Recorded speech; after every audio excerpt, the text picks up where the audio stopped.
Hi, it's Productronica 2019, day 3. I'm joined by Harald Eppinger from KohYoung. Thanks for talking to us. Communication, it's the key to everything apparently, in life as well as industry. Machines talking to machines and being able to ask the right questions from the data we get from them seems to be a big thing that I'm hearing from people. So, I think we have been talking about in the previous interviews on the different shows that it's not a one-man show anymore, that somebody can build in the smart factory on his own. There's still a belief some people can do, but I think it's a cooperation between the companies. And what is visible in the moment, to do the communication, that's exchanging data. That's a matter of format. But what has changed after starting to implement, that people realize if the data is not proper, if the data is not valid enough, and the data is not covering the whole board, it's quite tough to communicate with another machine and to steer, advise, or optimize based on this, let me say, not perfect data set. And this becomes noise in the data, and the noise is critical because you might advise wrongly. So everything is around the communication, everybody agrees, people talk to each other, and not only on meetings. It's started to define interfaces, to open interfaces, and willingness to exchange data, because we are talking about bidirectional communication. That means two machines are communicating actively. And this is fundamental to implement any smart factory. And do you think again, we talk about the smart factory in generally quite abstract terms of somehow this smart factory drops out of the sky and it all functions in one go. What are your customers, what is their take on it? Are they actually, okay, we're going to have parts of our factory are going to be quite smart and these are going to talk together, and then maybe down the line it will all join together, but where is the reality for them? I think you're right. There will be no flashlight and then there's a new factory there and working smart. People realized there are process steps in production line, and we already started now to have active communication with the printer manufacturers. You can see on our booth we have for Europe the top 3 manufacturers, and they're real time, real life showing here on the booth that it's working. So this active communication enables the setup of the printer parameters perfectly. The active communication allows us to monitor the output of the printer to see if something went wrong, something is damaged. I'm not talking about process deviations, or something damaged, stencil not clean, squeezy, broken, everything. And on top, the third part of the communication is to adjust the parameters according to the changes. Humidity has changed, temperature has changed, the paste was not proper stored in the fridge, something has changed, and we are able now to adapt this in the process. And the whole goal, just for this small part, is to reduce the bandwidth of the process tolerance. And this secures the quality, it secures less labor cost for investigation and touch-up. And you can take this to the next level, pick and place machine, active communication to tell this nozzle might be replaced because it's root causing, or machine calibration might be necessary. And it's real life, it's not longer just a piece of paper, it's working out. And I think this acceptance of the market, you see the change, they're willing to listen, seeing the benefit. And what I like is that suddenly, automotive, auditors, that's all a big deal. We have a lot of people which are the final customer of our customers. And they are here on our show and our booth to understand how much these software packages can help to see the real quality, not just seeing a board or seeing a document how to do.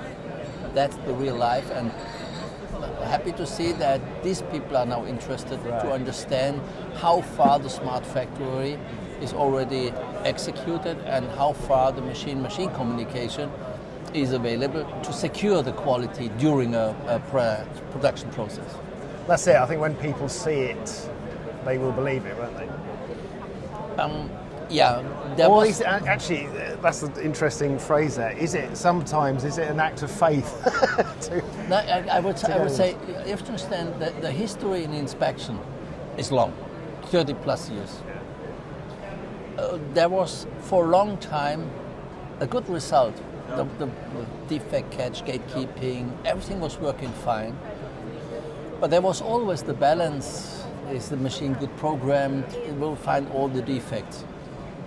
And for the last years, since 3D became mandatory in our inspection business, there's a certain trust into the machine.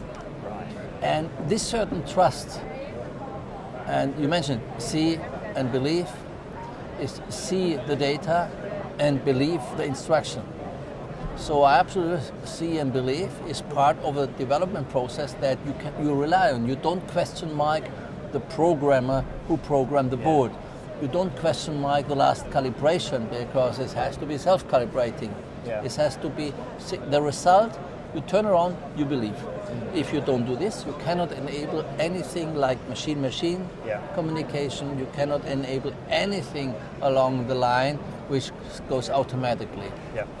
And this building trust and get on a level that people are, the machine is right. Yeah. And is it also a case of people have to let go of some preconceptions? Because where we didn't know, we had an idea how efficient a machine was based on a set of parameters that we'd probably been using for decades. Suddenly, the data we can harvest from these machines is huge and covers every aspect of it, a lot of aspects that we weren't measuring before. Obviously, it's exact like this. The enabled trust and the expansion of the experience. We have experts in the market, senior experts, senior engineers. They know everything all around the world, the production world. There's a new generation coming in. We are moving due to labor costs in region where, let me say, the education level, the experience is just simply not given. Yeah. And we need to utilize the data also to instruct, advise, and everything we implement in our software packages utilizing the data of the machine, but giving clear instructions on what to focus and what would be the best choice. Not hunting ghosts, because very often you hunt a random issue. I'm not talking about a defect, a random deviation. You spend hours, but there's much more behind, and you focus on the wrong one. And I think this is exactly what the smart factory, the key smart of KohYoung can help to say, well, it's obvious. Go for it. Yeah. Because the deviation, we are catching the defect, that's no question. Yeah. But it's much more important in our future, in the near future, you have to see the deviation. You have to see the microns. We do not see the microns. It's just too small. Yeah. But the system can detect the small deviations, the abnormalism of a placement or a solder joint. And based on this, it starts the process to help the operators make the right decision and the right adjustments.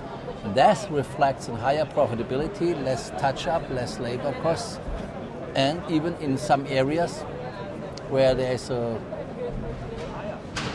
need to improve the knowledge, we can still get the good result, guiding the people to the right decisions. Yeah. Is this the most exciting time you've known in your career in the industry?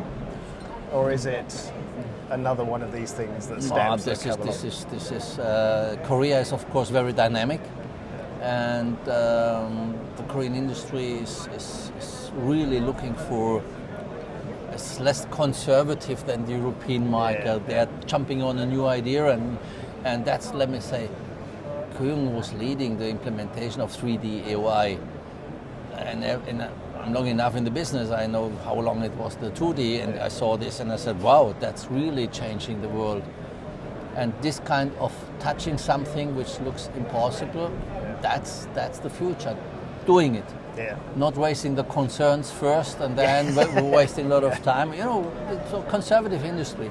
Yes. But it's getting more dynamic, and let me say the time until its technology is accepted is getting shorter.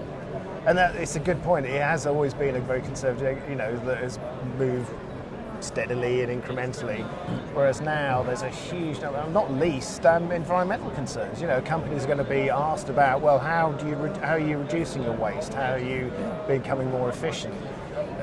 If not by themselves, by their customers, investors, shareholders, those questions are going to be asked, aren't they? And this can be the key to really making stuff truly lean. I think there's one goal. We in Europe, we have to be somehow competitive. We all know the labor cost is higher, the area, everything. And when we can use technology, innovation, the spirit of the people merging together, it's still powerful. I think this is what we have to utilize. And this secures our business, and we would like to help to secure this business to our customers, because it's a win-win. Yeah, exactly. Well, thanks for spending time to talk to us, Harald. Good to talk to us as ever. I hope the show is very busy for you. I can see when I've passed your stand. So, best luck for tomorrow as well. Thank you.